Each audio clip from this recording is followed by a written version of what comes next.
ഓംകാരത്തിൻ്റെ പുതിയൊരു വീഡിയോയിലേക്ക് നിങ്ങൾക്കെല്ലാവർക്കും സ്വാഗതം. ഒരമ്മ എന്ന നിലയ്ക്ക് എൻ്റെ ഉദരവും എൻ്റെ മനസ്സും ഒരുപോലെ പിടയുന്ന ഒരു വാർത്തയാണ് ഞാനിന്ന് നിങ്ങൾക്കായിട്ട് ഷെയർ ചെയ്യുന്നത്. ഒരുപക്ഷെ നിങ്ങളെല്ലാവരും അറിഞ്ഞിട്ടുണ്ടാവും. ഉണക്കമരത്തെ നിങ്ങൾ ഇപ്രകാരം ചെയ്താൽ പച്ചമരത്തെ നിങ്ങൾ ഇപ്രകാരം ചെയ്യാൻ മടിക്കുകയില്ല എന്ന് യേശുദേവൻ ചോദിച്ച ഒരു വാക്കുകളുണ്ട്. ആ വാക്കുകൾ അന്വർത്ഥമാക്കിക്കൊണ്ടാണ് കോട്ടയം നഴ്സിംഗ് വിദ്യാലയത്തിൽ സംഭവിച്ച ആ ഒരു റാഗിങ് മനുഷ്യ മനസ്സാക്ഷിക്ക് ഒട്ടും താങ്ങാൻ പറ്റുന്നതല്ലതെന്ന് ഈ 2025 ജനുവരി മുതൽ നമ്മുടെ ഈ ദൈവത്തിൻ്റെ സ്വന്തം നാടായ കേരളത്തിൽ എന്താണ് സംഭവിച്ചുകൊണ്ടിരിക്കുന്നത്? എന്നും ഒന്നിലധികം കൂടുതൽ നടുക്കുന്ന വാർത്തകൾ, സംഭവിക്കാൻ പാടില്ലാത്ത വാർത്തകൾ. വിദ്യാഭ്യാസത്തിൽ എല്ലാ രീതിയിലും മുൻപന്തിയിലാണ് കേരളം. പക്ഷെ ആ കേരളം ഇന്ന് മറ്റു സംസ്ഥാനങ്ങളെക്കാൾ വളരെ താഴ്ന്ന നിലവാരത്തിലേക്ക് പോയിക്കൊണ്ടിരിക്കുന്നു. ആ മോൻ്റെ ആ പച്ചയിറച്ചിയിൽ കുത്തിയിറക്കി ലോഷൻ പുരട്ടുന്ന ആ സമയത്തുള്ള ആ മോൻ്റെ നിലവിളി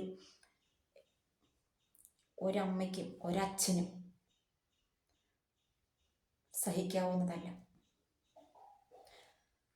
ഇത് ചെയ്ത ആ കുട്ടികളുണ്ടല്ലോ, അവരെ പറയണ്ട. അതിലേക്കാണ് ഞാൻ ഈ വരുന്നത്. ഈ പറയുന്ന കാര്യങ്ങൾക്കാണ് അതിൻ്റെ പ്രാധാന്യം.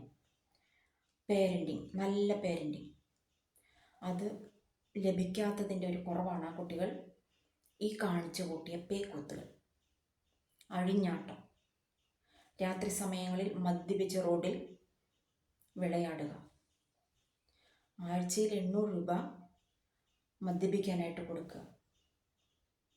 അത് കൊടുക്കാത്തതിൻ്റെ പേരിൽ ഒരു ബാലനെ, ഒരു കുരുന്നിനെ, ഒരു പൊന്നുമോനെ തോർത്തുമുണ്ട് കൊണ്ട് കെട്ടിയിട്ടിട്ട്, കട്ടിലിൽ കെട്ടിയിട്ടിട്ട് കോമ്പസ് കൊണ്ട് കൊത്തി മുറിവേൽപ്പിച്ച് ആ മുറിവുകളിൽ ലോഷൻ തലോടുക.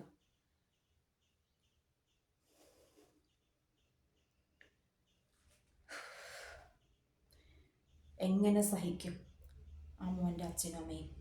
നമ്മൾക്ക് പോലും പറ്റുന്നില്ല. അവരമ്മയായി എനിക്ക് പറ്റുന്നില്ല കുഞ്ഞിൻ്റെ നിലവിളി കേൾക്കാനായിട്ട്.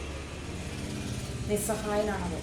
അവൻ ആ സമയം അവൻ്റെ അച്ഛനെയും അവൻ്റെ അമ്മയെയും അവൻ്റെ വേണ്ടപ്പെട്ടവരെയൊക്കെ വിചാരിച്ചിട്ടുണ്ടാവും, എന്നെ ഒന്ന് രക്ഷിക്കാൻ വന്നിരുന്നെങ്കിലെന്ന്. ആര് ചെല്ലാനാ? എന്നിട്ടോ ഇത് പിടിച്ചവന്മാരെ ഏതോ ഗ്രൂപ്പുകളിലൊക്കെ ഷെയർ ചെയ്ത് അങ്ങനെയാണ് ഈ സംഭവം ലോകം അറിയുന്നത്. മക്കളെ വളർത്തുമ്പോൾ മര്യാദയ്ക്ക് വളർത്തുക, വേദന എന്തെന്ന് അറിഞ്ഞു വളർത്തുക. വേദന അറിയാവുന്ന മറ്റൊരാളെ ഇങ്ങനെ ക്രൂരമായിട്ട് വേദനിപ്പിക്കില്ല. അടിച്ച് വളർത്തേണ്ട അടുത്ത് അടിച്ച് തന്നെ വളർത്തണം, അല്ലെങ്കിൽ അതിൻ്റെ ഭവിഷ്യത്താണ് ഇങ്ങനെയൊക്കെ സംഭവിക്കുന്നത്. കുട്ടികളെ അല്ല നമ്മളിതിൽ കുറ്റം പറയേണ്ടത്, മാതാപിതാക്കളെ തന്നെയാണ്.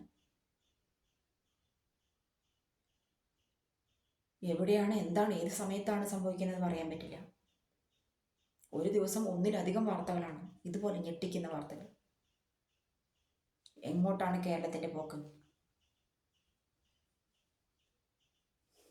എന്തായാലും അത് ചെയ്തവർക്കും അവരുടെ മാതാപിതാക്കൾക്കും തക്കതായ ശിക്ഷ തന്നെ നൽകേണ്ടതാണ്. അത് കിട്ടും എന്ന് വിശ്വസിച്ചുകൊണ്ട് ഈ വീഡിയോയുടെ അവസാനിപ്പിക്കുകയാണ്. നമുക്ക് മറ്റൊരു വീഡിയോയുമായിട്ട് പിന്നെ കാണാം.